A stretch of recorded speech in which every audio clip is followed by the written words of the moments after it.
Good morning. এখন চলে এসেছি আমি রান্নাঘরে। আর রান্নাঘরে সকাল থেকে সমস্ত কাজকর্ম ঘরে করে নিয়ে এখনও কিছু কাজ বাকি আছে, কারণ এখন তো ব্রেকফাস্ট করতেই হবে, প্রচুর বেলা হয়ে আছে। আর এখানে গাদা বাসন মাজা রয়েছে, সেগুলো গোছানো হয়নি। আর আজকে আমি ব্রেকফাস্টে করছি আলুর দম আর হাত রুটি। আটাটাকে মেখে নিলাম ঝটপট করে, কারণ বাড়ির সবাইকে দিতে হবে। এদিকে আমি দুটো রুটি খাবো, কারণ অনেক দিন হয়ে গেলে সকালে রুটি খাওয়া হচ্ছে না। এটা ওটা দিয়ে ব্রেকফাস্ট করেছি, এটা তো ঠিক না। মাঝে মাঝে দুধ মুসলি খাচ্ছি, মাঝে মাঝে কর্নফ্লেক্স দুধ খাচ্ছি, মাঝে মাঝে চাউমিন খাচ্ছি, মাঝে মাঝে ম্যাগি খাচ্ছি।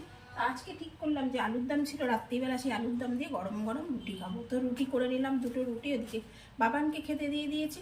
এখন বাবান পড়াশুনো করছি, পুজোর ছুটি পড়ে আছে স্কুল কলেজে, তোমরা তো সবাই জানো।